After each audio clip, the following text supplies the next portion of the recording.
तार 12 पर्व तार एक पद एब्री 12 एक ଅତଏବ ଏଣେ ବୃହତ ମେଘତୁଲ୍ୟ ସାକ୍ଷୀମାନଙ୍କ ଦ୍ୱାରା ବେଷ୍ଟିତ ହେବାରୁ ଆସ ଆମ୍ଭେମାନେ ପ୍ରତ୍ୟେକ ଭାର ଓ ସହଜରେ ବେଷ୍ଟିନକାରୀ ପାପ ପରିତ୍ୟାଗ କରି ବିଶ୍ୱାସର ନେତା ଓ ସିଦ୍ଧିତାର ଯୀଶୁଙ୍କୁ ଲକ୍ଷ୍ୟ କରି ଧୈର୍ଯ୍ୟ ସହକାରେ ଆମମାନଙ୍କର ଗନ୍ତବ୍ୟ ପଥରେ ଧାବମାନ ହେଉ।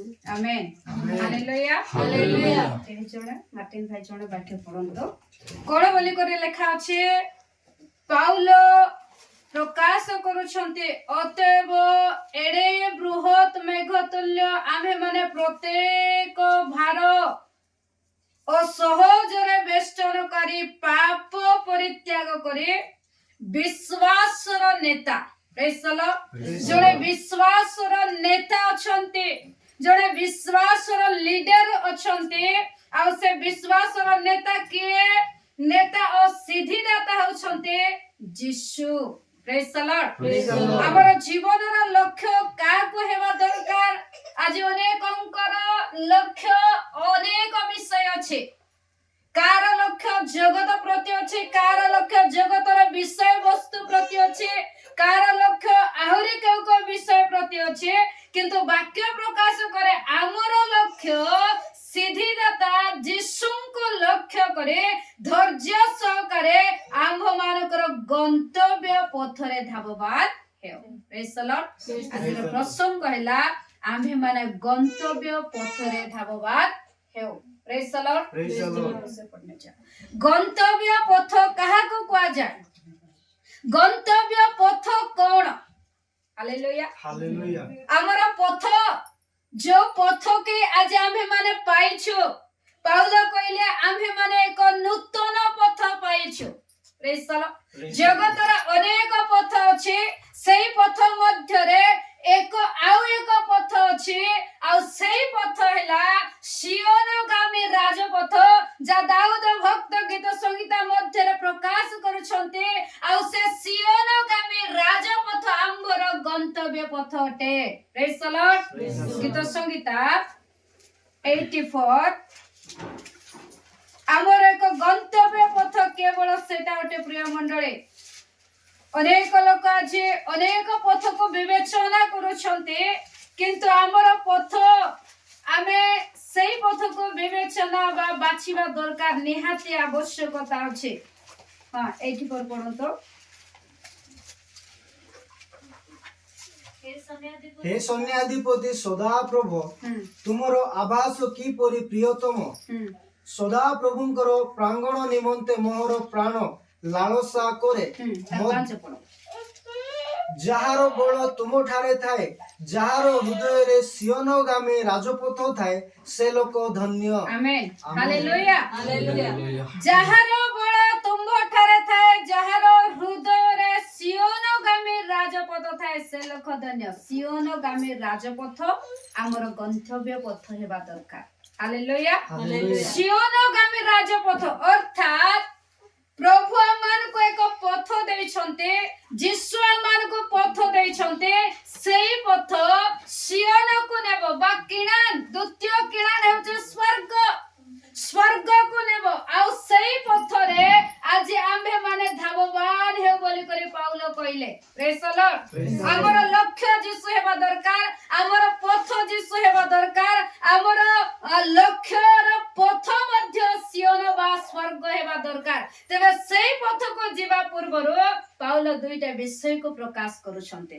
प्रेज द लर्ड प्रथम विषय कोन तार आउथरे से पद को पढंतो प्रत्येक भार बोली करी अछि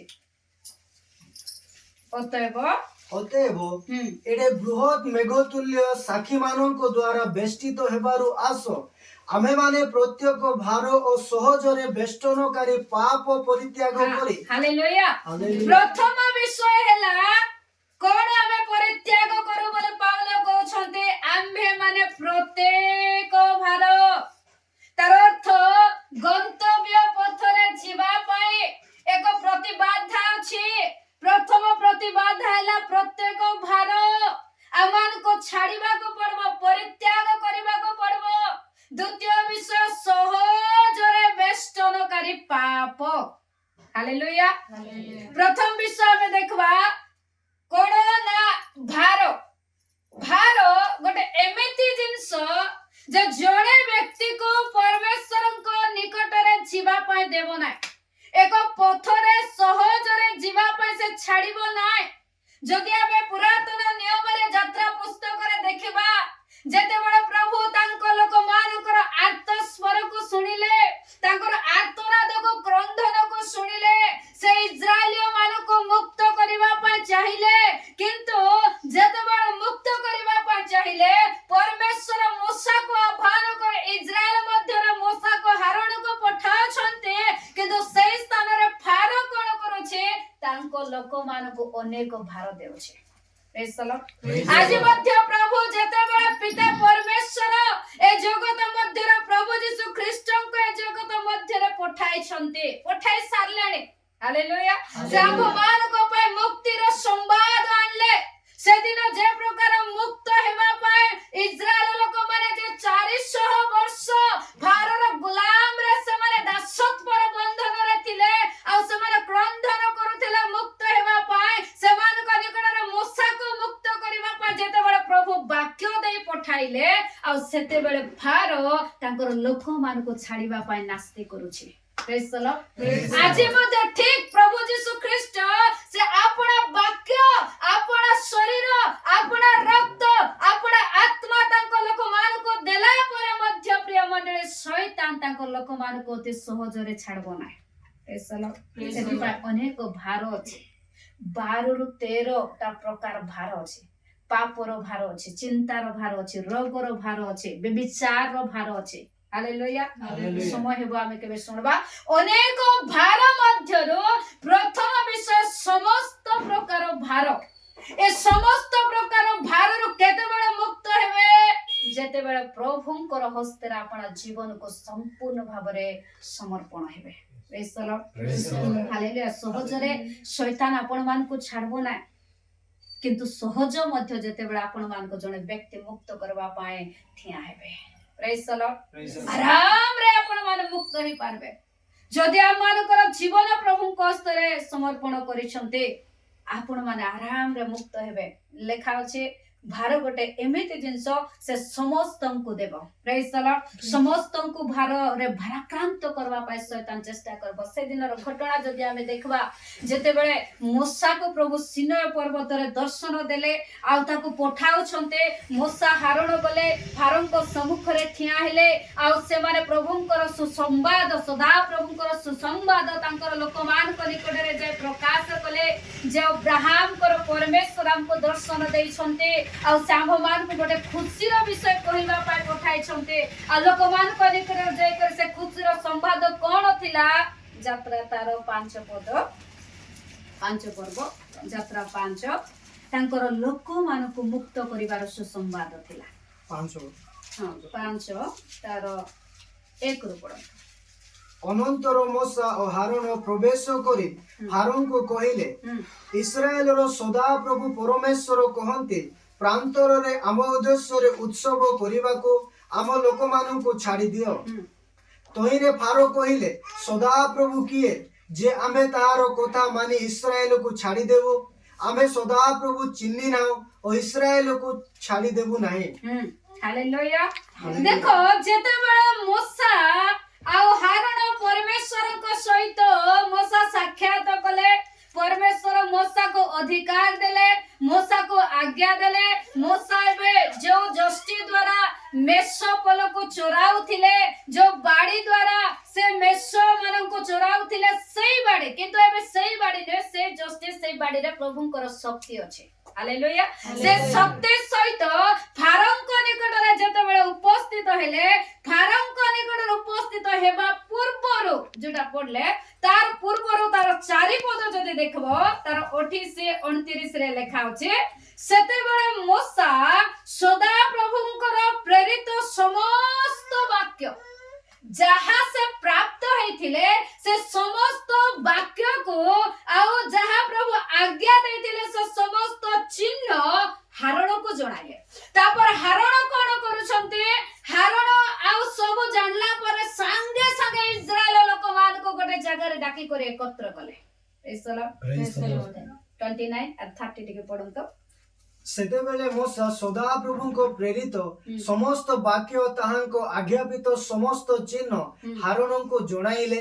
ପୁଣି ହାରଣ ସେମାନଙ୍କୁ ମୋଶାଙ୍କ ପ୍ରତି କଥିତ ସଦାପ୍ରଭୁଙ୍କ ସମସ୍ତ ବାକ୍ୟ କହିଲେ। ପୁଣି ଲୋକମାନଙ୍କ ଦୃଷ୍ଟିରେ ସେହି ସମସ୍ତ ଚିହ୍ନ ପ୍ରକାଶ କଲେ। ହାଲେଲୁୟା। ଏବେ ଯୋଉ ମଶା ଆଗରେ ଥିଲା ତାଙ୍କ ସମ୍ମୁଖରେ ସେ ମଶା ସେ ପ୍ରକାର କେବଳ ମଶା ନୁହନ୍ତି, ମଶା ଏବେ ପ୍ରଭୁଙ୍କର ଶକ୍ତି ପ୍ରଭୁଙ୍କର ଚିହ୍ନ ପ୍ରାପ୍ତ ହେଇକରି ସେମାନଙ୍କ ନିକଟରେ ସେ ଠିଆ ହେଇଛନ୍ତି। ଯେତେବେଳେ ହାରଣ ସମାଜକୁ ଡାକି କରି ଆଣୁଛନ୍ତି, ପ୍ରାଚୀନ ମାନଙ୍କୁ ଡାକି କରି ଆଣୁଛନ୍ତି, ସମସ୍ତ ଏକତ୍ର ହେଲେ ମଶାର ବାଡ଼ି ଆଉ ଚିହ୍ନ ସେମାନଙ୍କ ସମ୍ମୁଖରେ ପ୍ରକାଶ ହେଲା। ଆଶ୍ଚର୍ଯ୍ୟ କର୍ମ ଦେଖିଲା ପରେ ଜଣେ ବ୍ୟକ୍ତି ଭଲ କଥା ପ୍ରଭୁଙ୍କୁ ବିଶ୍ୱାସ କରିବୁ। ଆଜିର ପ୍ରଶ୍ନ ମଧ୍ୟ ସେଟା ଥିବ। ବେଳେ ବେଳେ ଲୋକ ଯେତେବେଳେ ଗୋଟେ ବିଜାତି ଆମର ପାଖରେ ଆସେ, ଭଲ ହେଇଗଲେ ବୋଲେ ଆମେ ପ୍ରଭୁଙ୍କୁ ଗ୍ରହଣ କରିବୁ। ହାଲେଲୁୟା। ଭଲ ହେଲେ ଆଶ୍ଚର୍ଯ୍ୟ କର୍ମ ଦେଖିଲେ ପ୍ରଭୁଙ୍କୁ ଗ୍ରହଣ କରିବୁ, ଭଲ ବିଷୟ, ଭଲ ବିଷୟ। କିନ୍ତୁ ତାର ପୂର୍ବର ବାକ୍ୟ ପ୍ରକାଶ କରେ ଯେ ନ ଦେଖି ସଦା ପ୍ରଭୁଙ୍କୁ ବିଶ୍ୱାସ କରେ ସେ ଧନ୍ୟ ବୋଲି। ହାଲେଲୁୟା। ତ ଯେତେବେଳେ ଆମେ ଦେଖୁଛୁ ମଶା ଯୋଉ ଚିହ୍ନ ସବୁ ପ୍ରକାଶ କଲା ପରେ କଣ ଲେଖା ଅଛି ତାର 31 ରେ ସେଇ ଲୋକମାନେ ପ୍ରଭୁଙ୍କର କଥାରେ ସେମାନେ ବା ମଶାଙ୍କର କଥାରେ ରାଜି ହେଲେ, ପ୍ରତ୍ୟୟ କଲେ, ରାଜି ହେଲେ। 31 ପଢ। ତହିଁରେ ଲୋକମାନେ ପ୍ରତ୍ୟୟ କଲେ। ପୁଣି ସଦାପ୍ରଭୁ ଇସ୍ରାଏଲ ସନ୍ତାନ ଗଣର ତତ୍ତ୍ୱାବଧାନକାରୀ ସେମାନଙ୍କ ଦୁଃଖ ଦେଖିଅଛନ୍ତି, ଏହା ବୁଝି ସେମାନେ ତାହାଙ୍କୁ ପ୍ରଣାମ କରି ଭଜନା କଲେ। ହାଲେଲୁୟା। ଦେଖ ସେମାନେ ମଶାଙ୍କର କଥାରେ ରାଜି ହେଲେ, ତାପରେ ସେମାନେ ରାଜି ହେଲା ସହିତ ଆରୁ ଗୋଟେ ବିଷୟ କହିଲେ ଯାହାକି 400 ବର୍ଷ ପର୍ଯ୍ୟନ୍ତ ସେମାନେ ସେଇ ଜାଗାରେ କରିନଥିଲେ। ସେଟା କଣ ଥିଲା? ହାଲେଲୁୟା। ଏତେ ଆରାଧନା କଲେ, ଏତେ ପ୍ରଶଂସା କଲେ ଆଉ ଏତେ ଭଜନା କଲେ ପ୍ରଭୁଙ୍କର ଯେ ସେମାନେ ଏବେ ଖୁସି ହେଇଗଲେ। ଯାହା ହେଉ ଇସ୍ରାଏଲ ସନ୍ତାନ ମାନଙ୍କର ତତ୍ତ୍ୱାବଧାରଣ କରି ସଦାପ୍ରଭୁ ଏବେ ଆମମାନଙ୍କୁ କଣ କରିବା ପାଇଁ ଯାଉଛନ୍ତି? ଦୁଃଖ ଦେଖି ମୁକ୍ତ କରିବା ପାଇଁ ଯାଉଛନ୍ତି ବୋଲି କରି ସେମାନେ ପ୍ରଭୁଙ୍କର ଭଜନା କଲେ। କିନ୍ତୁ ଅଳ୍ପ ସମୟ ପରେ ଚିନ୍ତା କଲେ ଆମେ ଗୋଟେ ଲୋକର ବନ୍ଧନରେ ଅଛୁ, ଗୋଟେ ଲୋକର ଅଧୀନରେ ଅଛୁ। ଆରାଧନା କଲେ, କିନ୍ତୁ ତାପରେ ସେମାନଙ୍କୁ ମନେ ପଡିଲା ତାଙ୍କର ରାଜା କିଏ? ଏବେ ହାଲେଲୁୟା। ମନ ଇଚ୍ଛା ଏବେ ସେମାନେ ଯାଇପାରିବେ ନା। ଫାରୋର ଦାସତ୍ୱ ବନ୍ଧନରେ ଅଛନ୍ତି। ଫାରୋ ସେମାନଙ୍କୁ ଆଉ ସେ କଣ କରି ରଖିଛି? ଗୋଲାମ କରି ରଖିଛି। ତେବେ ଏବେ ହାରଣକୁ ଆଉ ମଶାକୁ ଆଉ ଗୋଟେ କର୍ମ କରିବାକୁ ପଡିଲା। ଲୋକମାନଙ୍କୁ କହିଲେ, ଲୋକମାନେ ଖୁସି ହେଇଗଲେ, କିନ୍ତୁ ଏବେ କାହାର ପାଖରେ ଯାଉଛନ୍ତି? ଏବେ ଫାରୋ ପାଖରେ ଯାଇକରି କଣ କହୁଛନ୍ତି? 5:1-2 ପଢିଲୁ। ଆମର ଲୋକମାନଙ୍କୁ ଛାଡି ଦିଅ, ଆମର ପରମେଶ୍ୱର ଆମକୁ ଦର୍ଶନ ଦେଇଛନ୍ତି, ତାଙ୍କର ଉଦ୍ଦେଶ୍ୟରେ ଆମେ ବଳିଦାନ କରିବାକୁ ଯିବୁ। ଆଉ ସେତେବେଳେ ଫାରୋ କଣ କହୁଛି? ତୁମର ସଦା ପ୍ରଭୁ କିଏ ଆମେ ଜାଣେ। ଜାଣି ନଥିଲା କି ଜାଣିଥିଲା ଆମେ ତ ଜାଣିନାହୁଁ, କିନ୍ତୁ ତାଙ୍କର ଲୋକମାନଙ୍କୁ ମୁକ୍ତ କରିବା ପାଇଁ ଫାରୋ ଏକ ପ୍ରତିବାଧକ ବ୍ୟକ୍ତି ଥିଲା। ହାଲେଲୁୟା। ଆଜି ମଧ୍ୟ ପ୍ରଭୁଙ୍କର ଲୋକମାନଙ୍କୁ ପ୍ରଭୁ ମୁକ୍ତ କରିବା ପାଇଁ ଇଚ୍ଛା କଲେ ଶୈତାନ ସବୁବେଳେ ତାଙ୍କର ଲୋକମାନଙ୍କୁ ମୁକ୍ତ ହେବା ପାଇଁ ସେ ସହଜରେ ସେ ଦେବ ନାହିଁ। ତାର ପ୍ରତିବାଧକ ଶୈତାନ ଠିଆ ହେବ। କଣ କରିବା ପାଇଁ? ଅନେକ ପ୍ରକାର ଭାର ଦେବା ପାଇଁ। ହାଲେଲୁୟା। ଏଠି ଲେଖା ଅଛି ଯେତେବେଳେ এই ଶବ୍ଦ ଫାରୋ ଶୁଣିଲା, ଓ ମଶାରେ ହାରଣ ଆସିକରି କହୁଛନ୍ତି ଆଉ ଲୋକମାନେ ମୁକ୍ତ ହେଇଯିବେ, ଆମର କାମ କିଏ କରିବ, ଆମର ଇଟା କିଏ ବନାଇବ, ଆମର এই ମିଶରେ ଯୋଉ ବଡ ବଡ ଦୁର୍ଗ ନିର୍ମାଣ ହେଉଛି କିଏ କରିବ? ଆଉ ସେମାନେ ଚିନ୍ତା କରିବେ କଣ କହୁଛନ୍ତି? କେବଳ ତାଙ୍କୁ ନାହିଁ, ମଶାଙ୍କର ହାରଣକୁ ମଧ୍ୟ ଭାର ଦେବା ପାଇଁ ଫାରୋ ଆଦେଶ କରୁଛି। ତମେ ମୁକ୍ତ କରିନେବ କି?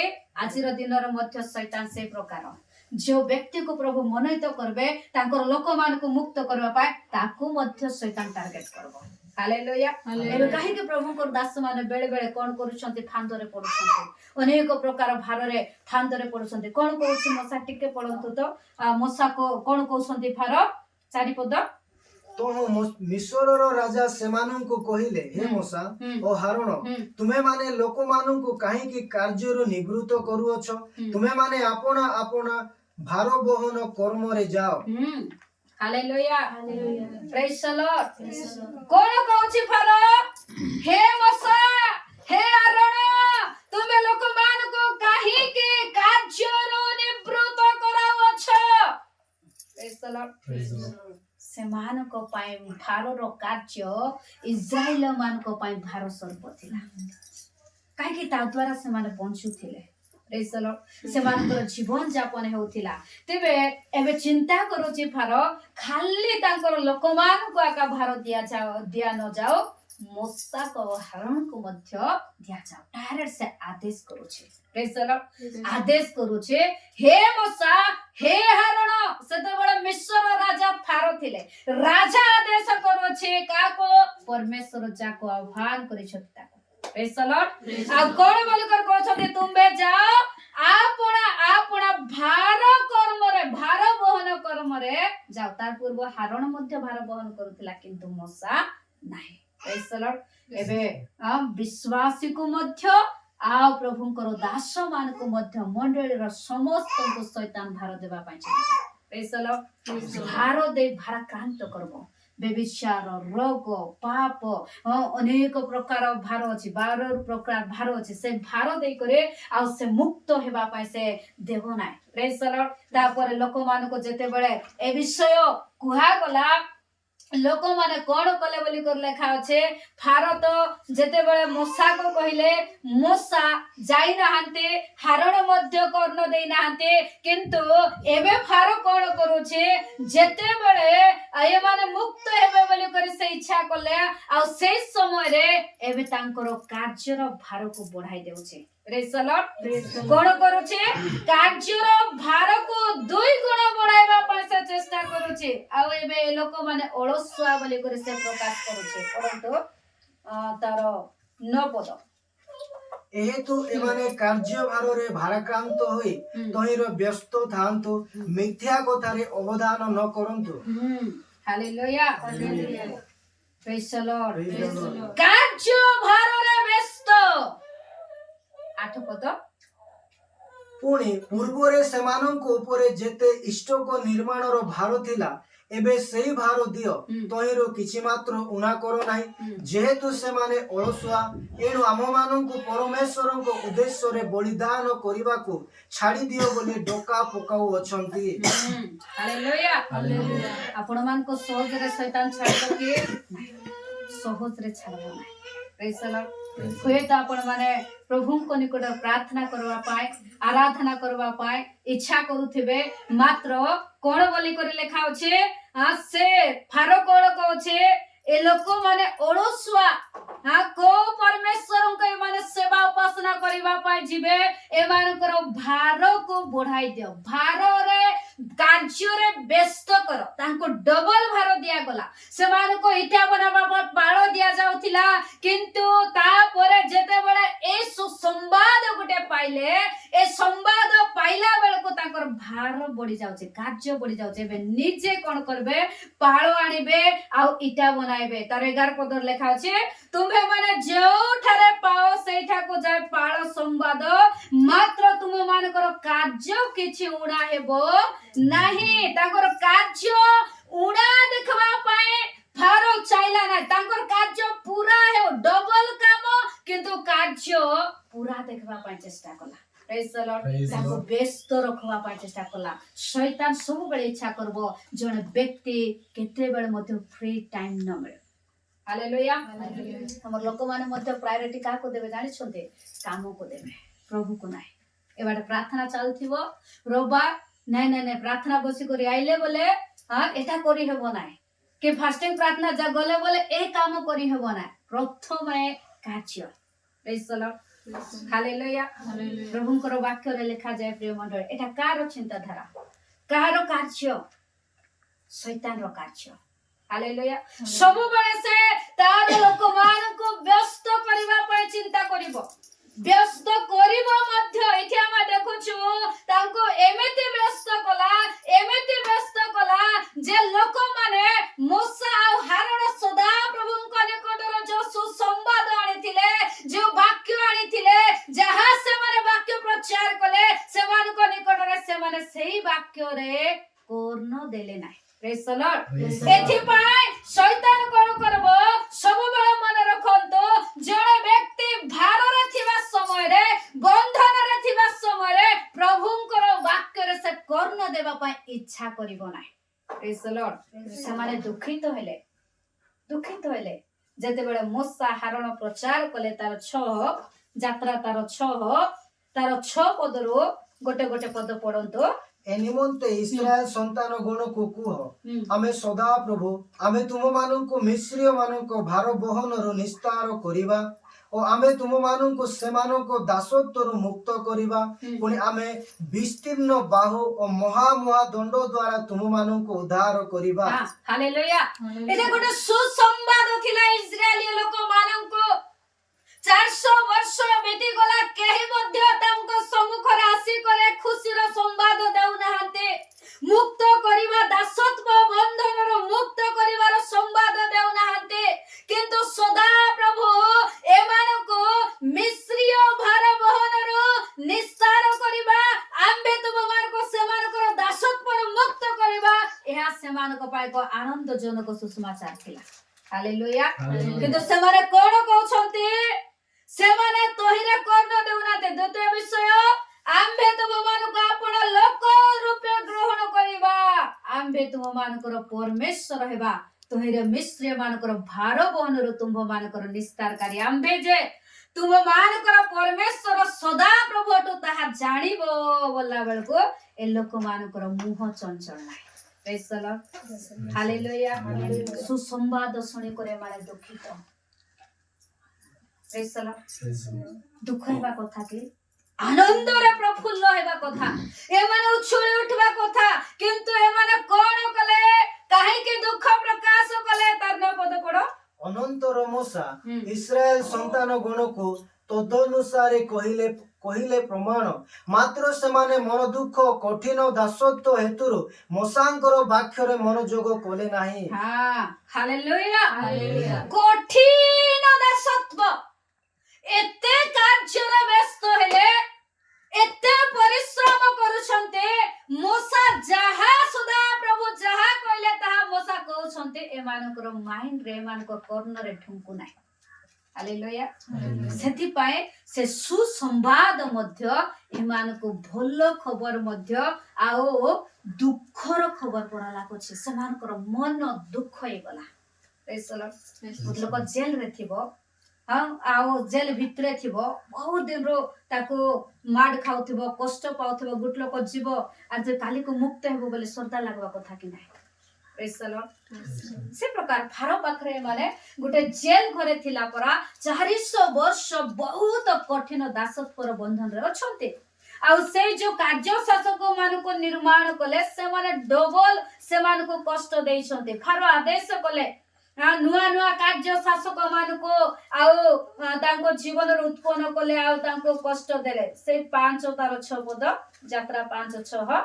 ଆଉ ଫାରୋ ସେହି ଦିନ ଲୋକମାନଙ୍କ କାର୍ଯ୍ୟ ଶାସକ ଓ ଅଧ୍ୟକ୍ଷ ମାନଙ୍କୁ ଆଜ୍ଞା ଦେଲେ, ତୁମେମାନେ ଇଷ୍ଟକାଦି ନିର୍ମାଣ ନିମିତ୍ତ ପୂର୍ବ ପରି ଏହି ଲୋକମାନଙ୍କୁ ପାଳ ଦିଅ ନାହିଁ, ସେମାନେ ଯାଇ ଆପଣା ନିମନ୍ତେ ପାଳ ସଂଗ୍ରହ କରନ୍ତୁ।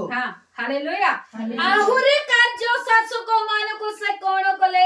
ଉତ୍ପନ୍ନ କଲେ। ଯାହା ସେମାନେ ପରିଶ୍ରମ କରୁଥିଲେ ତାଠୁ ଡବଲ ପରିଶ୍ରମ କରିବା ପାଇଁ ତାଙ୍କ ଉପରେ ଆହୁରି ଗୋଟେ ଲିଡରକୁ ରଖିଲେ, ଯାଦ୍ୱାରା କି ସେମାନେ ଆହୁରି ଅଧିକ କଷ୍ଟ ପାଇବେ, ଆହୁରି ଅଧିକ ପରିଶ୍ରମ କରିବେ।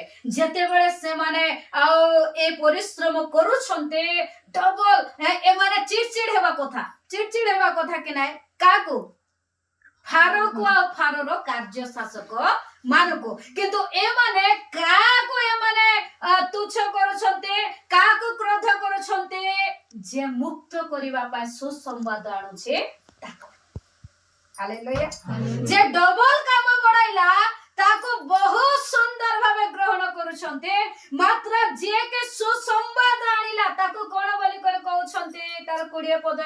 ପଦ 5 ଅନନ୍ତର ସେମାନେ ଫାରୋଙ୍କ ନିକଟରୁ ଆସିବା ବେଳେ ମୋଶା ଓ ଆରୋନଙ୍କର ସାକ୍ଷାତ ପାଇଲେ। ସେମାନେ ପଥରେ ଠିଆ ହୋଇଥିଲେ। ଏଣୁ ସେମାନଙ୍କୁ କହିଲେ, ସଦାପ୍ରଭୁ ତୁମମାନଙ୍କ ପ୍ରତି ଦୃଷ୍ଟି କରି ବିଚାର କରନ୍ତୁ, ଯେହେତୁ ତୁମେମାନେ ଫାରୋ ଓ ତାଙ୍କର ଦାସମାନଙ୍କ ସାକ୍ଷାତରେ ଆମମାନଙ୍କର ସୁଗନ୍ଧକୁ ଦୁର୍ଗନ୍ଧ କରି ଆମମାନଙ୍କର ହତ୍ୟା ନିମିତ୍ତ ସେମାନଙ୍କ ହସ୍ତରେ ଖଡ୍ଗ ଦେଲ। Praise the Lord. Hallelujah. Hallelujah. ଯାହାକୁ ଯାହା କହିବା କଥା ତାହାକୁ ନ କହି ଏମାନେ ମୋଶାକୁ ହାରଣକୁ ଯେତେବେଳେ ମାନେ ଫାରୋ ନିକଟରୁ ଆସୁଛନ୍ତି ଆଉ ରାସ୍ତାରେ ସେମାନଙ୍କୁ କଣ କହୁଛନ୍ତି, ପ୍ରଭୁ ତୁମର ବିଚାର କରନ୍ତୁ। Praise the Lord. Hallelujah. Hallelujah. ଆଜି ବି ଚାଲବା ଲୋକକୁ ଦୁଇ ବାଡ଼ି। Praise the Lord. ଗୋଟେ ଲୋକ ଚାହୁଁଥିବ ତମକୁ ମୁକ୍ତ କରିବା ପାଇଁ, କିନ୍ତୁ ତମେ ତାହାକୁ ଦୋଷାରୋପ କରୁଥିବ। Praise the Lord. ଏମାନେ ମଧ୍ୟ ସେଇ ପ୍ରକାର ଫାରୋକୁ ଏମାନେ ଯାଇକରି କହିବା କଥା କି ଫାରୋର କାର୍ଯ୍ୟ ଶାସକ ମାନଙ୍କୁ ଏମାନେ ଡବଲ ଭାର ବନାଉଛନ୍ତି, ଏମାନଙ୍କୁ କଷ୍ଟ ଦେଉଛନ୍ତି, ଏ ଭାର ବହନରେ ଏମାନେ ନିବୃତ୍ତ କରାଉନାହାନ୍ତି, ଏମାନଙ୍କୁ ରେଷ୍ଟ ନାହିଁ, ବିଶ୍ରାମ ନାହିଁ, କୋଉ ଦିନ ମଧ୍ୟ ଏମାନେ ବିଶ୍ରାମ ପାଉନାହାନ୍ତି। କିନ୍ତୁ ଯେଉଁ ବ୍ୟକ୍ତି ସୁସମ୍ବାଦ ଆଣିଲା ତାକୁ ଧନ୍ୟବାଦ ଦେବା କଥା, ତାକୁ ଖୁସି ହେବା କଥା, କିନ୍ତୁ ତାକୁ ଏଇଟା କହୁଛନ୍ତି ତମେ ଆମକୁ ଫାରୋ ସମ୍ମୁଖରେ ସୁଗନ୍ଧକକୁ ଦୁର୍ଗନ୍ଧ କରିଛ, ଆରେ ଆମକୁ ଖଡ୍ଗ କରି ତୁମେ ବ୍ୟବହାର କରିଛ, ହତ୍ୟା ନିମନ୍ତେ ଆମ୍ଭମାନଙ୍କର ହତ୍ୟା ନିମନ୍ତେ ସେମାନଙ୍କ ହସ୍ତରେ ଖଡ୍ଗ ଦେଲ। ଫାରୋର ହାତରେ ତୁମେ ଖଡ୍ଗ ଦେଲେ ଫାରୋ ଏବେ ମାରବ ବେ। Hallelujah. Praise the Lord. ଏ ପ୍ରକାର ଭାର କଠୋର ଭାର, ଏତେ ଭାର ଦେଲା ଫାରୋ ଯେ ଲୋକମାନେ ମୋଶାକୁ ହାରଣକୁ ମଧ୍ୟ ଏବେ ପ୍ରକୃତରେ ଚିହ୍ନି ପାରୁନାହାନ୍ତି, ଆହୁରି କଣ କରିପାରୁନାହାନ୍ତି, ତାଙ୍କର ଯୋଉ ମୁଖରେ ଯୋଉ ସଦାପ୍ରଭୁ ତାଙ୍କ ପାଇଁ ଯୋଉ ସୁସମ୍ବାଦର ବାକ୍ୟ ସେମାନଙ୍କ ନିକଟରେ ପ୍ରକାଶ କଲେ, ସେ ବାକ୍ୟକୁ ମଧ୍ୟ ସେମାନେ ମୋଶାଙ୍କର ବାକ୍ୟରେ ବା ସଦାପ୍ରଭୁଙ୍କର ବାକ୍ୟରେ ମନୋଯୋଗ କରୁ ନାହାନ୍ତି। Praise the Lord. ଯଦି ମନୋଯୋଗ ସେଦିନ କରିଥାନ୍ତେ, ସେଦିନ ପ୍ରଭୁ ସେମାନଙ୍କୁ ମୁକ୍ତ କରିଥାନ୍ତେ ଆଉ 10ଟା ଆଶ୍ଚର୍ଯ୍ୟ କର୍ମ କରିବା, ଏହା ମଧ୍ୟ ପ୍ରଭୁଙ୍କର ଚେଷ୍ଟା ଥିଲା। Praise the Lord. ଠିକ ସେଇ ପ୍ରକାର ପ୍ରିୟ ମଣ୍ଡଳୀ, ସହଜରେ ଶୈତାନ ତାଙ୍କର ଲୋକମାନଙ୍କୁ ଛାଡିବ ନାହିଁ। ଯଦି ଆପଣ ମାନେ ମୁକ୍ତ ହେବା ପାଇଁ ଚାହୁଁଥିବେ, ଏଥିପାଇଁ ଗୋଟେ ଗୋଟେ ବିଶ୍ୱାସୀ ଜୀବନରେ ସବୁବେଳେ ଉତ୍ତନ ପତନ ଲାଗି କରି ରହିବ। ଟିକେ ଉଠିବ, ବହୁତ ପ୍ରାର୍ଥନାରେ ବଢୁଥିବ, ବହୁତ ଉପବାସ କରୁଥିବ, ବହୁତ ବାକ୍ୟ ପଢୁଥିବ, ଆଉ ବହୁତ ସୁନ୍ଦର ହେଇକରି ବଢିଲା ବେଳକୁ ତାର ଜୀବନରେ ଆହୁରି ଗୋଟେ ଭାର ପଳାଇବ। Praise the Lord. ଏମିତି ଭାର ଆଇବ ଯୋଉ ଭାର କି ଗୋଟେ ଲୋକକୁ ମୁକ୍ତ କରିବା ପାଇଁ ଦେବ ନାହିଁ, କାର୍ଯ୍ୟ।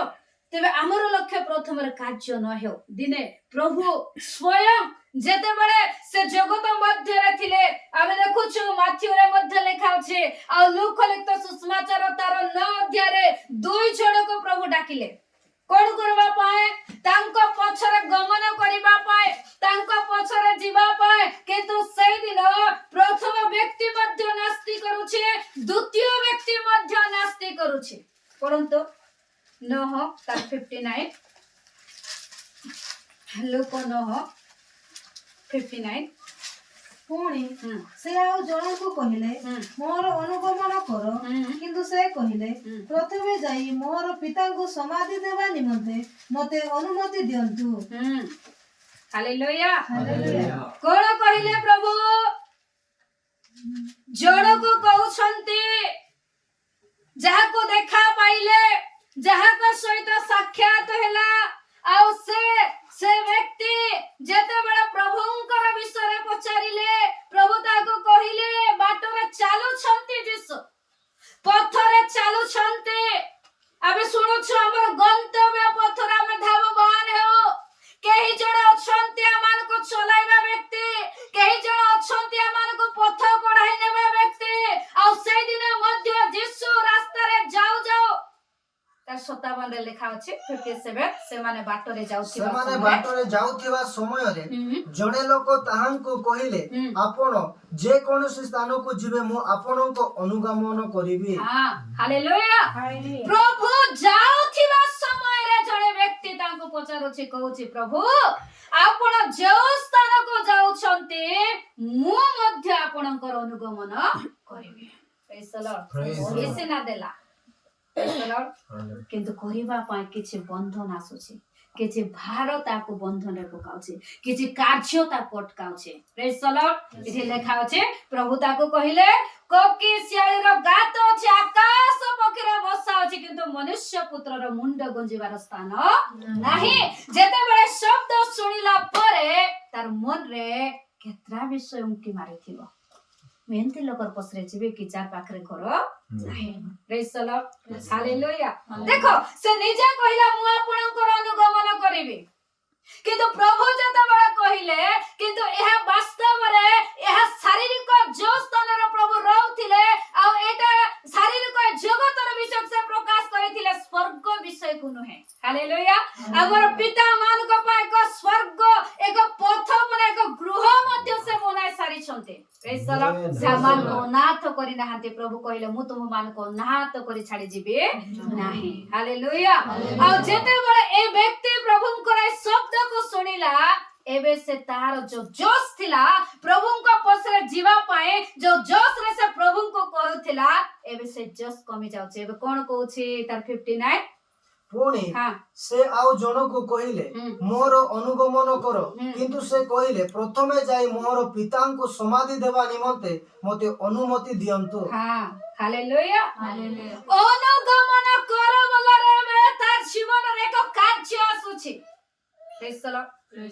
ଆଉ ସେ କାର୍ଯ୍ୟ କଣ ଥିଲା? ତାର ବାପା ମରି ଯାଇଛନ୍ତି ଆଉ ତାର ବାପାକୁ ସମାଧି ଦେବା ପାଇଁ ସେ ପ୍ରଭୁଙ୍କ ନିକଟରେ ସେ ଅନୁମତି ମାଗୁଛି। May I be ପ୍ରଭୁ। Praise the Lord. Hallelujah.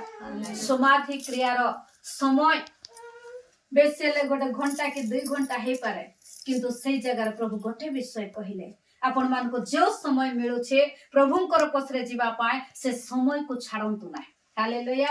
ପ୍ରଭୁଙ୍କର ଦାସ ଏଲିଶାୟ ଏମିତି ବ୍ୟକ୍ତି ଥିଲେ। ପ୍ରଥମ ରାଜା ବେଳେ 19:20 ଆମେ ଦେଖୁଛୁ, ଯେତେବେଳେ ପ୍ରଭୁ ଏଲିୟାକୁ କହିଲେ ଆଉ ତୁମେ ଯାଅ ତୁମର ଏଲିଶାକୁ ଯେତେବେଳେ ଅଭିଷେକ କର, ସେ କଣ କଲେ? ଯାଇକରି ନିଜର ଚାଦରକୁ ଫୋପାଡ଼ି ଏଲିଶାକୁ ଯେତେବେଳେ ଆଉ ଅଭିଷେକ କଲେ, ଏଲିଶା ସେତେବେଳେ ଗୋଟେ କାର୍ଯ୍ୟରେ ଥିଲେ। Praise the Lord. ସେ କଣ କରୁଥିଲେ ବୋଲି ବାକ୍ୟ ପ୍ରକାଶ କରେ? ହଳ ବୁଳାଉଥିଲେ, ହଳ କରୁଥିଲେ।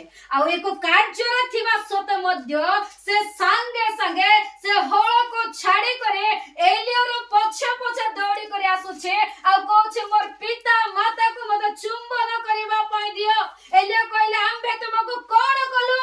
କିନ୍ତୁ ସେ ଯାହା କରିଛନ୍ତି ଆଉ ସେଇ କାର୍ଯ୍ୟର ସେ ଯାହା କରିଛନ୍ତି ତାହାର ମହତ୍ଵକୁ ଏଲିଶା ବୁଝିଗଲେ। ହାଲେଲୁୟା। ପ୍ରଭୁଙ୍କର ଆହ୍ୱାନର ମହତ୍ଵକୁ ବୁଝନ୍ତୁ। Praise the Lord. ପ୍ରଭୁ ସବୁବେଳେ ଡାକିବେ ନାହିଁ, ପ୍ରଭୁ ସବୁବେଳେ ସମୟ ଦେବେ ନାହିଁ। ଭାବନ୍ତୁ ନାହିଁ ମୋର ପାଖରେ ଆହୁରି 10 ବର୍ଷ ଅଛି, ମୋର ପାଖରେ ଆହୁରି 5 ବର୍ଷ ଅଛି, ମୋର ପାଖରେ ଆହୁରି 15 ବର୍ଷ ଅଛି, ମୋର ପାଖରେ ଆହୁରି 20 ବର୍ଷ ଅଛି। ଆମେ ଆରାମରେ ପ୍ରଭୁଙ୍କର ପଛରେ ଯିବା।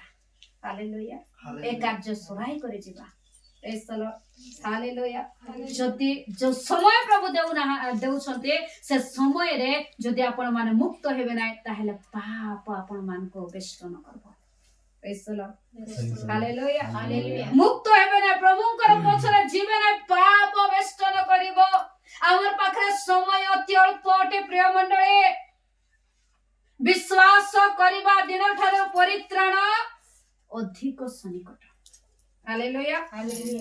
ଆମର ଲକ୍ଷ୍ୟ କେବଳ ପ୍ରଭୁ ଯୀଶୁ ହେବା ଦରକାର। ଏଠି ଲେଖା ଅଛି ସେ ବ୍ୟକ୍ତି ଆଉ ପ୍ରଭୁ ତାହାକୁ କଣ କହିଲେ? ତାର 60 ପଦ, ମାତ୍ର ସେ ତାହାଙ୍କୁ କହିଲେ ମୃତମାନଙ୍କୁ ଆପଣା ଆପଣା ମୃତ ଲୋକଙ୍କୁ ସମାଧି ଦେବା ପାଇଁ ଛାଡ଼ି ଦିଅ, କିନ୍ତୁ ତୁମେ ଯାଇ ଈଶ୍ୱରଙ୍କ ରାଜ୍ୟ ପ୍ରଚାର କର। ହାଲେଲୁୟା। ମୃତ ମାନଙ୍କୁ ଆପଣା ଆପଣା ମୃତ ଲୋକକୁ ସମାଧି ଦେବା ପାଇଁ ଛାଡ଼ି ଦିଅ। ତାର ପାଇଁ ତାର ବାପା ବଡ଼ ଦେଖାଗଲା, କିନ୍ତୁ ପ୍ରଥମରେ ଯଦି ଦେଖିବା ଆମର ପ୍ରଥମ କାର୍ଯ୍ୟ ଆମର ଈଶ୍ୱରଙ୍କର ବାପାର କାର୍ଯ୍ୟ ସବୁଠାରୁ ବଡ଼ ଅଟେ। ତୁମେ ଯାଇ ଈଶ୍ୱରଙ୍କର ରାଜ୍ୟ ପ୍ରଚାର କର। ଈଶ୍ୱରଙ୍କର ରାଜ୍ୟର କାର୍ଯ୍ୟ ସବୁଠାରୁ ବଡ଼ ଅଟେ। ହାଲେଲୁୟା। ବେଳେ ବେଳେ ଆମେ ଚିନ୍ତା କରୁ ଆଗରେ ପ୍ରଚାର, ଆଗରେ ପ୍ରାର୍ଥନା, ଆଗରେ ପ୍ରଭୁର ବିଷୟ ପରେ କରିବା, आम क्या गुरुत्व देव निजर कार्य को निजर व्यवसाय को निजर विषय को किंतु ये प्रभु कौन बोली कर कहते आमर लक्ष्य कौन हेबा दरकार पूर्व आग प्रेज द लॉर्ड आग आमर लक्ष्य हेबा दरकार पश्चात नाय आग पूर्व हेबा दरकार आम सम्मुखस्थ विषय हेबा दरकार जहाँ तार बापा मरी जाइतिले ताहा पछरे थिला किंतु से व्यक्तिर सम्मुख रे पूर्व रे आगरे प्रभु थिले तेबे ए प्रथम रे से कार्य करबार आवश्यकता थिला हालेलुया किंतु से कोन करूछे से प्रभुंकर दत्त कार्य को से मना करे से बापांकर कार्य करिबा पर पश्चात विषय को से देखुछे हालेलुया जते जण प्रभुंकर नाम रे मुक्त होइछन्ते जते जण को प्रभु मुक्त करिछन्ते वर्तमान सम्मुखस्थ विषय को लक्ष्य करंतो हालेलुया मूसा कोन कले वाक्य प्रकाश करे प्रिय मंडळी एवरी मंडळी रे आ से निजर जहा पश्चात विषय ताहा को से लक्ष्य कले नाय जहा सम्मुख रे थिला आ से विषय से दृष्टिपात कले पढो एवरी 11:26 पद पुणी मिश्रर समस्त धन अपेक्षा ख्रीष्टों को निंदार सहभागी हेबा श्रेष्ठतर धन बोली मने कले कारण से पुरस्कार दानर समय प्रति दृष्टिपात कले हालेलुया कोन कले जो समय वर्तमान रो समय ताहा से देखि नांते को समय को से देखो छन्ते पुरस्कार दानर समय आ पुरस्कार दानर समय आ तार सम्मुख रे से दिन उपस्थित नथिला मात्र से समय को सदा प्रभुंकर से समय को अपेक्षा कले पुणी मिश्रर समस्त धन अपेक्षा ख्रीष्टों को निंदार सहभागी बा श्रेष्ठतर धन बोली मने कले कारण से पुरस्कार दानर समय प्रति दृष्टिपात कले हालेलुया तार 37 रे लिखा जाय विश्वास द्वारा से राजा को क्रोध को भय न करे मिश्र परित्याग कले जेनु जे अदृश्य ताहाको दर्शन कला परि सुस्थिर रहिले से देखु छथि मोर पाखरे प्रभु अछन्ते हालेलुया से देखु छथि मोर पाखरे प्रभु ठियाई छन्ते आगर विषय को देखले तार सामनार विषय को देखले से वर्तमान रो से धन मिश्र भितरे थिवा विषय को से देखि नांते आज मध्य आमान को सेही प्रकार प्रिय मंडळे हमको प्रभु जहा मो सम्मुख रे देइ छन्ते एबे वर्तमान प्रभु आमान को गोटे पथ देले हालेलुया ताहा को हम देखबा इस्राएलियो मानन को प्रभु मुक्त करबा पय मूसा को पठाइले से सुसंवाद को पठाइले किंतु समने ताहा को देखिले नाही हालेलुया तेबे प्रभु गोटे विषय कहउछन्ते इथे आउ जण को जते बेले ताको कहिले तार 61 रे आउ जण मध्ये ठीक सही प्रकार कहउछे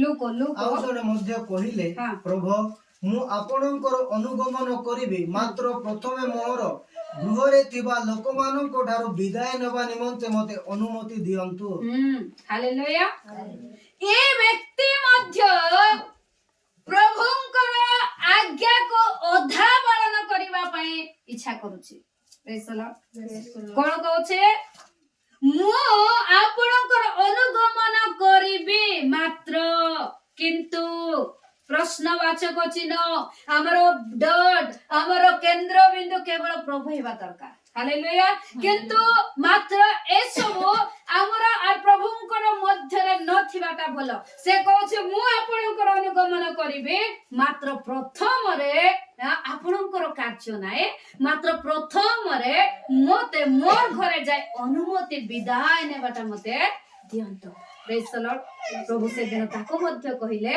किंतु जेसु तांको कहिले जे लंगल रे हाथ दे पछ को चाहे से ईश्वर को राज्य रो योग्य नाही हेबो के से प्रेज द लॉर्ड केते जन प्रभु को राज्य रो योग्य हेबा पय चाहछन्ते प्रेज द लॉर्ड हालेलुया प्रभु को राज्य रो योग्य हेबे कि प्रेज द लॉर्ड जदि योग्य हेबा पय चाहछन्ते ताले कोन करबा को पड़बो एबे हम सम्मुखस्थ थिबा विषय को हमको देखि करे कार्यर भारर मुक्त हेबा को पड़बो प्रेज द लॉर्ड पाउल कहले तुमे कोन करो अनेक प्रकार भार को ପରିତ୍ୟାଗ କର। ଆମେ ମାନେ ପ୍ରତ୍ୟେକ ଭାର ପରିତ୍ୟାଗ କର।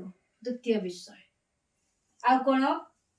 ପରିତ୍ୟାଗ କର ସହଜରେ ବେଷ୍ଟନକାରୀ ପାପ। Praise the Lord। ପାପ ଆମମାନଙ୍କର ଜୀବନରେ ସହଜରେ ସେ ବେଷ୍ଟନ କରିବ। କାହିଁକି? ପାପ ଗୋଟେ ବ୍ୟକ୍ତି ପରି କାର୍ଯ୍ୟ କରିବ। ଏବେ ଯେମିତି ଗୋଟେ ଲୋକକୁ ଜଣେ ବ୍ୟକ୍ତି ତା ସାମ୍ନାରେ ତାକୁ ଠିଆ ହେବ, ତାକୁ ବନ୍ଧନ କରିବ, ତାକୁ ମାରି ପାରିବ, ତାକୁ ବଧ କରିପାରିବ, ଠିକ ସେଇ ପ୍ରକାରେ ପାପ ମଧ୍ୟ ଜଣେ ବ୍ୟକ୍ତିକୁ ସେଇ ପ୍ରକାର ପାପ ଗୋଟେ ବ୍ୟକ୍ତି ପରି କାର୍ଯ୍ୟ କରିବ। ପାଉଲ ପ୍ରକାଶ କରୁଛନ୍ତି ରୋମିଓ ମଣ୍ଡଳୀକୁ। ରୋମିଓ ତାର 6 ପର୍ବ କାଢନ୍ତୁ। ରୋମିଓ ତାର 6 ପର୍ବ 12 ପଦ। ଅତଏବ ପାପ ତୁମମାନଙ୍କ ମର୍ତ୍ତ୍ୟ ଶରୀରରେ ରାଜତ୍ୱ ନ କରୁ, ତାହା କଲେ ତୁମେମାନେ ସେଥିର କୁ ଅଭିଳାଷ ଗୁଡାକର ସହବର୍ତ୍ତୀ ହେବ। ହାଲେଲୁୟା। ଅତଏବ ପାପ ତୁମମାନଙ୍କ ମର୍ତ୍ତ୍ୟ ଶରୀରରେ ରାଜତ୍ୱ ନ କର।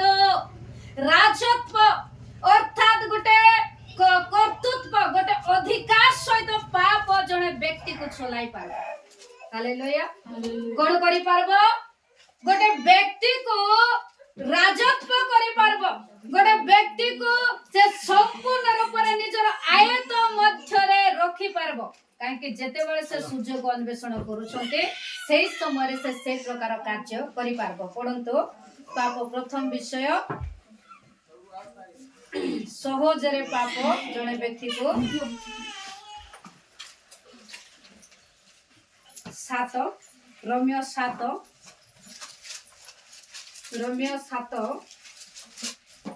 8 ପଦ। କିନ୍ତୁ ପାପ ସୁଯୋଗ ପାଇଁ ଆଜ୍ଞା ଦ୍ୱାରା ମୋ ଠାରେ ସବୁ ପ୍ରକାର ଲୋଭ ଜନ୍ମାଇଲା, କାରଣ ବ୍ୟବସ୍ଥା ବିନା ପାପ ମୃତ। ହାଲେଲୁୟା। ଦେଖ, ପାପ ଜଣେ ବ୍ୟକ୍ତିକୁ, ଧାର୍ମିକ ବ୍ୟକ୍ତିକୁ ସବୁବେଳେ ଖୋଜୁଥିବ, ସୁଯୋଗ ଖୋଜୁଥିବ। ପାପ ସୁଯୋଗ ଖୋଜୁଥିବ। ହାଲେଲୁୟା। କେତେ ପ୍ରକାର ପାପ ଅଛି? ପାପ କଣ? ହାଲେଲୁୟା। ଆଜ୍ଞା ଲଙ୍ଘନ ହିଁ ପାପ।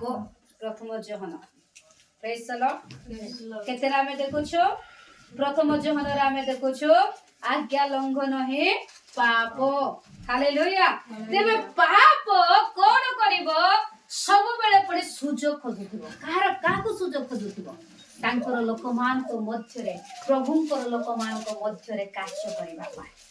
ଆଉ ଯେତେବେଳେ ସେ ସୁଯୋଗ ପାଇବ, 8ରେ ଆମେ ଦେଖିଲୁ, କିନ୍ତୁ ପାପ ସୁଯୋଗ ପାଇ ଆଜ୍ଞା ଦ୍ୱାରା ମୋ ଠାରେ ସବୁ ପ୍ରକାର ଲୋଭ ଜନ୍ମାଇଲା। ହାଲେଲୁୟା।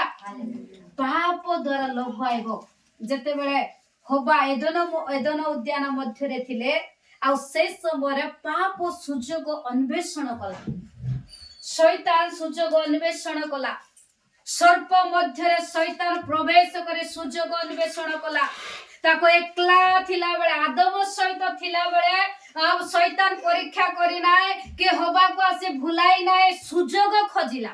ତେବେ ସବୁବେଳେ ମନେ ରଖନ୍ତୁ, ଆପଣ ମାନେ ପ୍ରଭୁଙ୍କ ସହିତ ଜୀବନ ଯାପନ କରିବା ପାଇଁ ଚେଷ୍ଟା କରନ୍ତୁ। ସାହାଯ୍ୟକାରୀ ପବିତ୍ର ଆତ୍ମାଙ୍କ ଦ୍ୱାରା ଜୀବନ ଯାପନ କରନ୍ତୁ। ହାଲେଲୁୟା। ଯେତେବେଳେ ଏକଲା ହେଇଯିବେ ସେତେବେଳେ ପାପ ସୁଯୋଗ ଖୋଜିବ। ହାଲେଲୁୟା। ଆଉ ଯେତେବେଳେ ପାପ ସୁଯୋଗ ଖୋଜିଲା, ସୁଯୋଗ ପାଇଗଲା, ଲୁସିଫର ସେ କଣ କରୁଛି? ସର୍ପ ରୂପରେ ହବାକୁ ନିକଟରେ ଯାଏ, ହବାକୁ ଫୁସଲାଉଛି, ଭୁଲାଉଛି, ଆଉ ଶେଷରେ ତାକୁ ଲୋଭ ଦେଖାଉଛି। ହାଲେଲୁୟା। ସୁଯୋଗ ପାଇ କଣ କଲା? ଲୋଭ ଜନ୍ମାଇଲା, ଲୋଭ ଦେଖାଇଲା। ତାର ଚକ୍ଷୁକୁ ଦେଖାଉଛି, ଆଗ ନାରୀ ତମକୁ କୋଉ ବୃକ୍ଷର ଫଳ ଖାଇବା ପାଇଁ ମନା କରିଛନ୍ତି? ପ୍ରଶ୍ନ। ସେ ଯଦି ଉତ୍ତର ଜାଣିଥାନ୍ତା ସେ ପଚାରିଥାନ୍ତା କି ନାଇଁ? ଏବେ ତାକୁ ଉତ୍ତର ମଧ୍ୟ ଜଣା ନାହିଁ। କାହାର ପାଖରୁ ଉତ୍ତର ପାଉଛି? ହବା ପାଖରୁ ଉତ୍ତର ପାଉଛି। ହାଲେଲୁୟା। ଏଇଟା ସତ କଥା କି? ପ୍ରଭୁ ତମକୁ ଏଦନ ଉଦ୍ୟାନର ସବୁ ଫଳ ଖାଇବା ପାଇଁ ମନା କରିଛନ୍ତି କି? ହବା କହୁଛି ନାଇଁ ନାଇଁ ନାଇଁ ନାଇଁ ନାଇଁ। ହାଲେଲୁୟା। ସବୁ ଗଛର ଫଳ ଖାଇବା ପାଇଁ ମନା କରିନାହାନ୍ତି, କେବଳ 2ଟା ଗଛର ଫଳ ଖାଇବା ପାଇଁ ମନା କରି ଅଛନ୍ତି। ତାହାର ଉତ୍ତରରେ ତାହାର ଆଜ୍ଞାରେ ତାକୁ ପ୍ରତାରଣା କରୁଛି। ପ୍ରଭୁ ଦେଇଥିବା ଆଜ୍ଞାରେ ତାକୁ ବୋଧ କରିବା ପାଇଁ ଚେଷ୍ଟା କରୁଛି। ସେଠି ପ୍ରତାରଣା କରୁଛି। କଣ ବୋଲି କରି ସେ କହୁଛି, ନାଇଁ ତୁମେ ସେଇ ବୃକ୍ଷର ଫଳ ଖାଇଲେ ମରବ ନାହିଁ, କିନ୍ତୁ ତୁମେ କଣ ହେବ? ପଢ ସେ ପଦ। ସର୍ପ ନାରୀଙ୍କି କହିଲା, ତୁମେ ମାନେ କୌଣସି ରୂପେ ମରିବ ନାହିଁ, ବରଞ୍ଚ ପରମେଶ୍ୱର ଜାଣନ୍ତି ତୁମେ ମାନେ ଯେଉଁ ଦିନ ତାହା ଖାଇବ ସେହି ଦିନ ତୁମମାନଙ୍କ ଚକ୍ଷୁ ପ୍ରସନ୍ନ ହେବ, ତହିଁରେ ତୁମେ ମାନେ ପରମେଶ୍ୱରଙ୍କ ପରି ଭଲ ଓ ମନ୍ଦର ଜ୍ଞାନ ପାଇବ। ହାଲେଲୁୟା। ତା ତଳେ ତେଣୁ ହବା କଣ କରୁଛି? ଚକ୍ଷୁର ଲୋଭଜନକ ଦେଖି ତହିଁରେ ସେମାନଙ୍କ ଚକ୍ଷୁ ପ୍ରସନ୍ନ ହୁଅନ୍ତେ, ସେମାନେ ନିଜ ଉଲଙ୍ଗତା ବୋଧ ପାଇ ଡିମିରି ବୃକ୍ଷର ପତ୍ର ସି ଘାଗରା ବନାଇଲେ। ହାଲେଲୁୟା। କଣ କରୁଛନ୍ତି ସେମାନେ? ତହିଁରେ ସେ ଚକ୍ଷୁର ଲୋଭଜନକ, ଏଇଟା ଛାଡିଦେଲ 5 ପଦ, ବରଞ୍ଚ 6 ପଦ, ଏଥିରେ ନାରୀ ସେ ବୃକ୍ଷର ସୁଖାଦ୍ୟର ଉତ୍ପାଦକ ଓ ନୟନର ଲାଭଜନକ। ଏବେ କଣ ହେଲା? ସୁଯୋଗ ପାଇଲା। ସୁଯୋଗ ପାଇଲା ପରେ ତାକୁ ପରମେଶ୍ୱର ଦେଇଥିବା ଆଜ୍ଞାରେ ସେ ପ୍ରତାରଣା କରୁଛି, ଆଜ୍ଞା ବିରୁଦ୍ଧରେ ଯାଉଛି। ଏବେ ଲୋଭ ତାର ମଧ୍ୟରେ ସ୍ଥାନ ପାଇଲା, ତାର ଚକ୍ଷୁକୁ ଅଧିକାର କଲା। ସେ ଚକ୍ଷୁରେ ସେ ଦେଖୁଛି ଯୋଉ ଫଳକୁ ପ୍ରଭୁ ମନା କରିଛନ୍ତି ସେଇ ଫଳ ଏତେ ସୁନ୍ଦର ଦେଖା ଯାଉଛି, ତାର ଚକ୍ଷୁରେ ଏତେ ସୁନ୍ଦର ଦେଖା ଯାଉଛି, ନୟନର ଲୋଭଜନକ ଓ ଜ୍ଞାନ ଦେବା ନିମିତ୍ତ ବାଞ୍ଛନୀୟ ଦେଖି ତହିଁର ଫଳ ତୋଳି ଖାଇଲେ। ହାଲେଲୁୟା। ଲୋଭ ପାପ ସୁଯୋଗ ପାଇ ଲୋଭ ଜନ୍ମାଇବ। କିନ୍ତୁ ଏଠି ଆମର ଗୋଟେ କାର୍ଯ୍ୟ ଅଛି, ଗୋଟେ କର୍ତ୍ତବ୍ୟ ଅଛି। ଆମେ ସ୍ଥାନ ଦେଲେ ଲୋଭ ଆମ ଜୀବନରେ ସ୍ଥାନ ପାଇବ। ଦ୍ୱାର ଗୋଟେ ଅଛି, କବାଟର ଦ୍ୱାର ଗୋଟେ ଅଛି। ଠିକ ସେ ପ୍ରକାର ଆମର ହୃଦୟ ଏକ ଦ୍ୱାର ଅଛି, ପାପର ଏକ ଗର୍ତ୍ତର ଦ୍ୱାର ଅଛି। ଦାଉଦ ଗୀତ ସଂହିତାରେ ପ୍ରକାଶ କରୁଛନ୍ତି। ଆମେ ଯଦି ବାହାରେ, ଏଟା ଘର ଅଛି, ଏ ଦ୍ୱାର ଅଛି, ବାହାରେ ଗୋଟେ ଲୋକ ଅଛି, ତାକୁ ଭିତରେ ପ୍ରବେଶ କରିବା ପାଇଁ ଯଦି ସୁଯୋଗ ଦେବା, ତାର ଅର୍ଥ କଣ? କବାଟକୁ ଖୋଲିବାକୁ ପଡିବ। ହାଲେଲୁୟା। ହାଲେଲୁୟା। ତେବେ ସେ କଣ କରିବ? ଏ ଭିତରେ ସୁଯୋଗ ପାଇ ପ୍ରବେଶ କରିବ। ଯଦି ଆମେ କବାଟ ଖୋଲିବା ନାହିଁ ତାହେଲେ ସେ ସୁଯୋଗ ପାଇପାରିବ ନାହିଁ। ଏଇ କାର୍ଯ୍ୟ ଆମର ନିଜର କାର୍ଯ୍ୟ। ସେଦିନ ଯଦି ହବା ଚାହିଁଥାନ୍ତା, ସେ ପରମେଶ୍ୱରଙ୍କର ଆଜ୍ଞାକୁ ପାଳନ କରିପାରିଥାନ୍ତା, ପାପକୁ ସେ ସୁଯୋଗ ଦେଇପାରି ନଥାନ୍ତା। ବରଞ୍ଚ ସେ କଣ କରିଥାନ୍ତା? ନିଜକୁ ରକ୍ଷା କରିପାରିଥାନ୍ତା। ହାଲେଲୁୟା। ପ୍ରଭୁଙ୍କର ବାକ୍ୟ ପ୍ରକାଶ କରେ ପ୍ରିୟ ମଣ୍ଡଳୀ, ଆମେ ନିଜକୁ ଆମେ ରକ୍ଷା କରିବା। ପଢନ୍ତୁ ପ୍ରଥମ ଯୋହନ 5 ପର୍ବ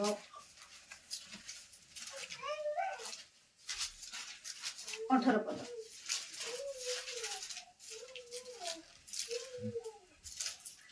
ଯେ କେହି ଈଶ୍ୱରଙ୍କ ଠାରୁ ଜାତ ସେ ଯେ ପାପ କରେ ନାହିଁ, ବରଞ୍ଚ ସେ ଈଶ୍ୱରଙ୍କ ଠାରୁ ଜାତ ହୋଇ ଆପଣାକୁ ରକ୍ଷା କରେ, ଆଉ ପାପାତ୍ମା ତାହାକୁ ସ୍ପର୍ଶ କରେ ନାହିଁ, ଏହା ଆମ୍ଭେମାନେ ଜାଣୁ। ହାଲେଲୁୟା। ଯେ କେହି ଈଶ୍ୱରଙ୍କ ଠାରୁ ଜାତ ହବା, କଣ ଈଶ୍ୱରଙ୍କ ଠାରୁ ଜାତ ହେଇନଥିଲେ କି?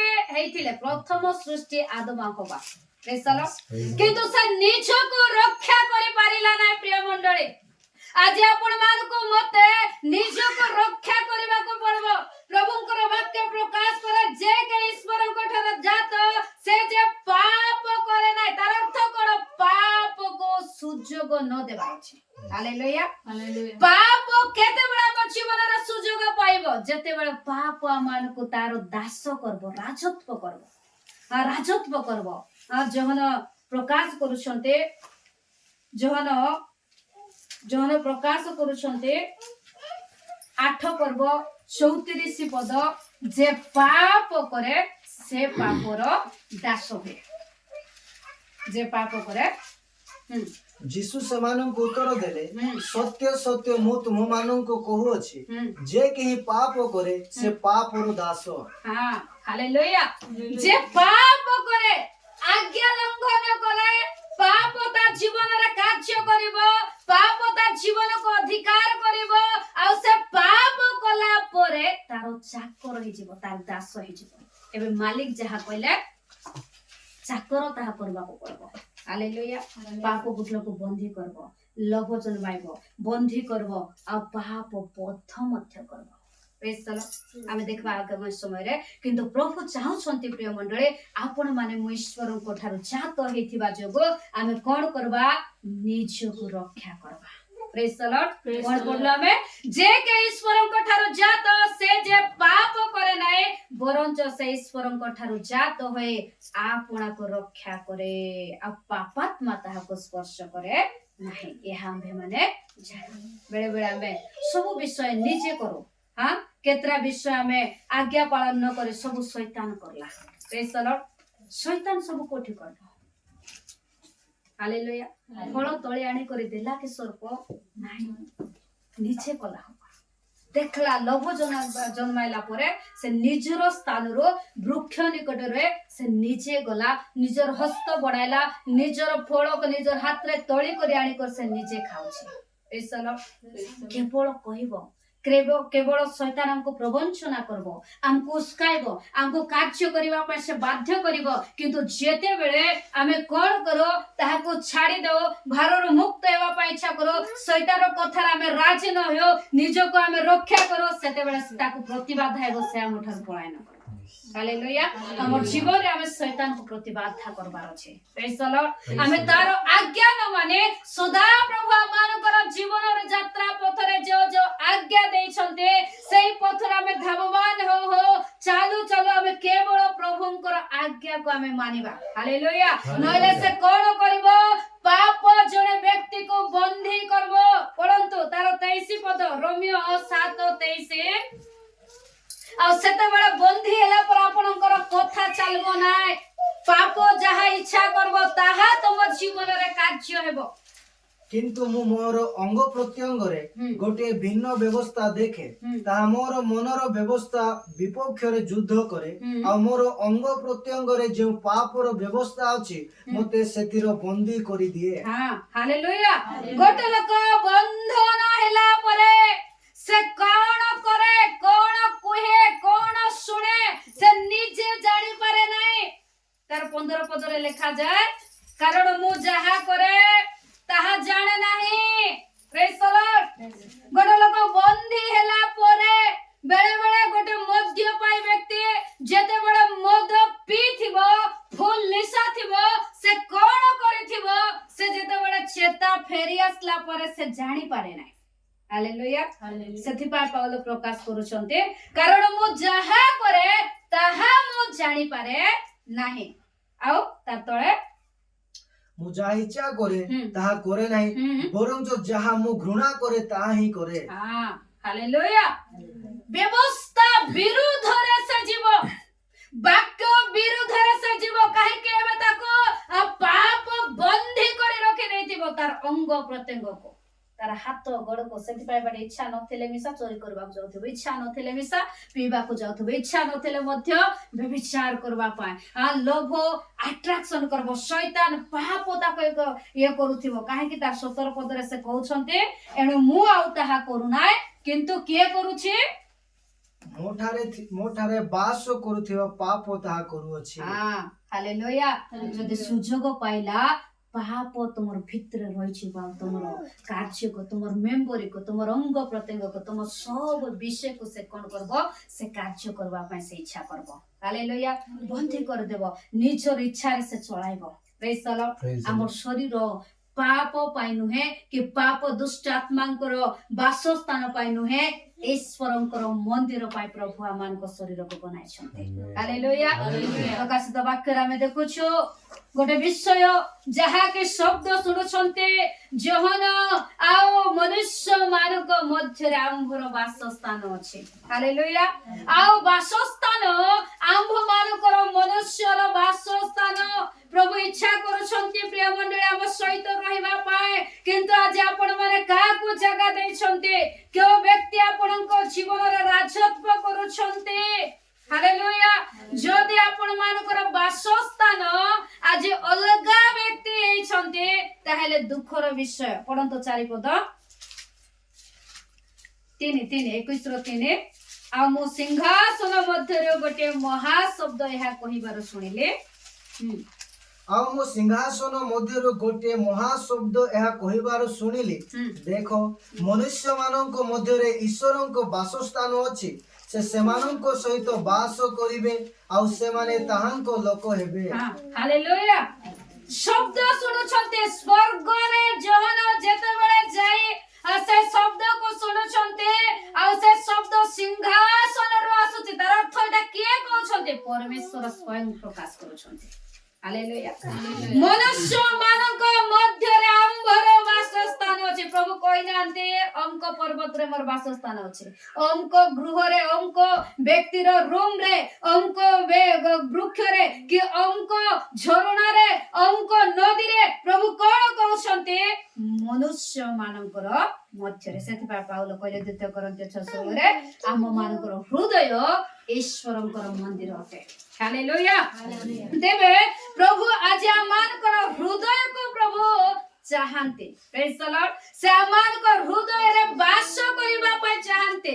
ଆମର ହୃଦୟ ପ୍ରଭୁଙ୍କର ବାସସ୍ଥାନ ହେବା ଆବଶ୍ୟକତା ଅଛି। କିନ୍ତୁ ଯେତେବେଳେ ଆମେ ଅନେକ ପାପର ବନ୍ଧନରେ ରହୁ, ସେତେବେଳେ ପାପ ଜଣେ ବ୍ୟକ୍ତିଙ୍କ ଜୀବନରେ ବାସ କରେ ଆଉ ସେ ତାକୁ ବନ୍ଦୀ କରେ, ତାକୁ ଲୋଭ ଜନ୍ମାଏ। ଆଉ ତୃତୀୟ ବିଷୟ କଣ କରେ? ତାକୁ ମାରି ମଧ୍ୟ ଦେବ, ବଧ କରିବ। ପଢନ୍ତୁ 11 ପଦ ରୋମିଓ 7:11। କାରଣ ପାପ ସୁଯୋଗ ପାଇଁ ଆଜ୍ଞା ଦ୍ୱାରା ମତେ ପ୍ରତାରଣା କଲା, ପୁଣି ତାହା ଦ୍ୱାରା ମତେ ବୋଧ କଲା। ହାଲେଲୁୟା। ପ୍ରେଜ୍ ଦ ଲର୍ଡ। ହାଲେଲୁୟା। ଆମେ ଗୁଟ ଲୋକ ମାରବ ତେବେ ମର୍ଡର ହେଇଯିବ କି ନାଇଁ? ପାପ ମାରି ପାରିବ କି ନାଇଁ? ହାଲେଲୁୟା। ପାପ ମାରିଲେ କେଉଁ ମୃତ୍ୟୁ ହବ? ଯଦି ଜଣେ ମନୁଷ୍ୟକୁ ମର୍ଡର କରୁଛେ ଶାରୀରିକ ମୃତ୍ୟୁ, କିନ୍ତୁ ପାପ ଯେତେବେଳେ ଯାକୁ ମର୍ଡର କରୁଛେ ଆତ୍ମିକ ମୃତ୍ୟୁ।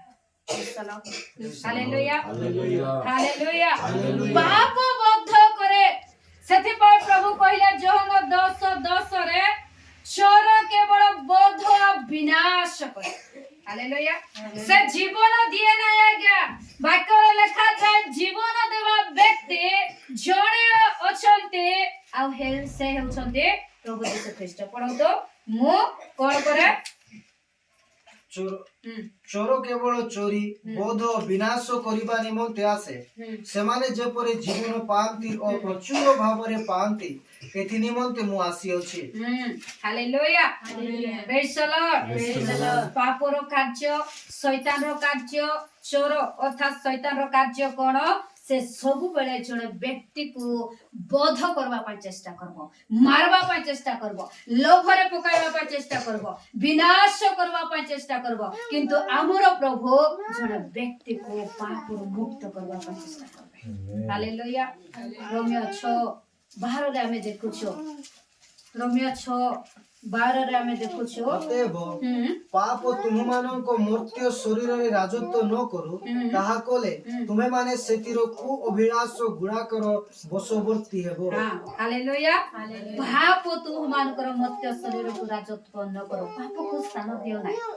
ଯଦି ତମେ ସ୍ଥାନ ଦେବ ସେ ତମକୁ ରାଜତ୍ୱ କରିବ। ଏବେ ତମେ କାହାକୁ ସ୍ଥାନ ଦିଅ? କଣ କରିବାର ଅଛି? ଏବେ ପାପର ଦାସରୁ କେମିତି ମୁକ୍ତ ହେବ? ପାପ ଠାରୁ କେମିତି ମୁକ୍ତ ହେବ? ପାପ ଠାରୁ ମୁକ୍ତ ହେବା ପାଇଁ ଆପଣ ମାନଙ୍କର ମତେ କଣ କରିବାକୁ ପଡିବ? 6:6 ପଢ। ରୋମିଓ 6:6। ଯେପରି ଆମେମାନେ ଆଉ ପାପର ଦାସତ୍ୱ ନ ରହୁ, ଏଥିପାଇଁ ପାପର ଶରୀର ବିନଷ୍ଟ ହେବା ନିମନ୍ତେ ଆମମାନଙ୍କର ପୁରାତନ ସ୍ୱଭାବ ଯେ ତାହାଙ୍କ ସହିତ କ୍ରୁଶରେ ହତ ହୋଇଅଛି। ଏହା ତ ଆମେମାନେ ଜାଣୁ, କାରଣ ଯେ ମରିଅଛି ସେ ପାପରୁ ମୁକ୍ତ ହୋଇଅଛି। ହାଲେଲୁୟା। ଏବେ ଆମମାନଙ୍କୁ ପାପରେ ମରବାକୁ ପଡିବ। Praise the Lord.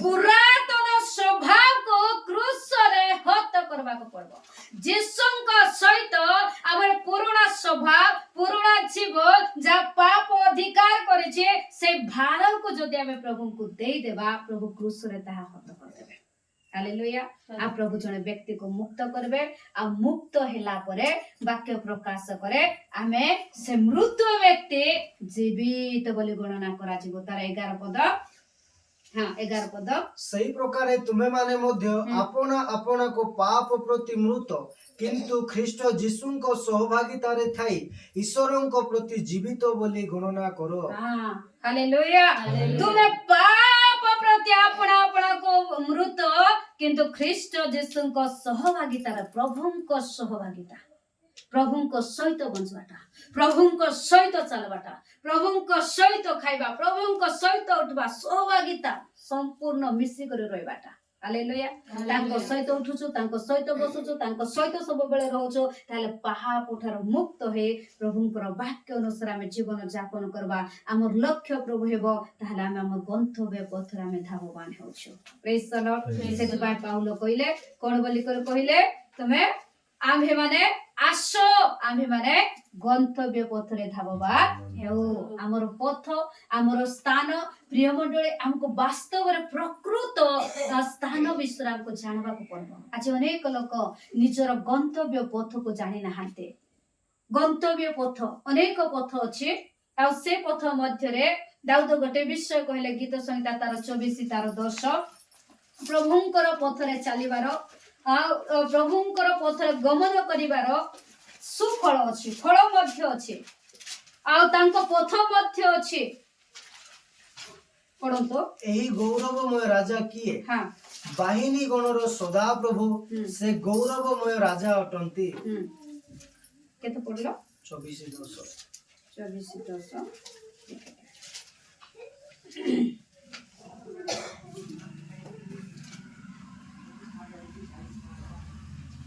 24:10 25:10 जो माने ताहांको नियम और प्रमाण वाक्य पालन करन्ते सेमानंको प्रति सदा प्रभुंकर समस्त पथ स्नेहपूर्ण करुणा और सत्यता विशिष्ट हां हालेलुया एबे जेहु माने ताहांको नियम प्रभुंकर नियम और प्रमाण वाक्य पालन करन्ते प्रभु दैथिबा आज्ञा को मानबे सुनबे सेमानक प्रति सदा प्रभुंकर समस्त पथ स्नेहपूर्ण करुणा और सत्यता विशिष्ट समस्त पथ तार अर्थ गोटे पथ ना प्रभु आमानको प्रभु एक पथ अटंते किंतु सेई पथरे जीवा पाए हमको केता पथ प्रभु दैछते दाऊद कहिले वाक्यर पथ अछि सिद्धतार पथ अछि हालेलुया अनेक पथ अछि आ से पथर गमन करबा आमे से गमनर फल मध्य पाइबा तेबे आमे प्रभुंकर गंतव्य पथरे धावमान हेबा प्रभु वाक्य दे हम समस्त का आशीर्वाद करंतो आमेन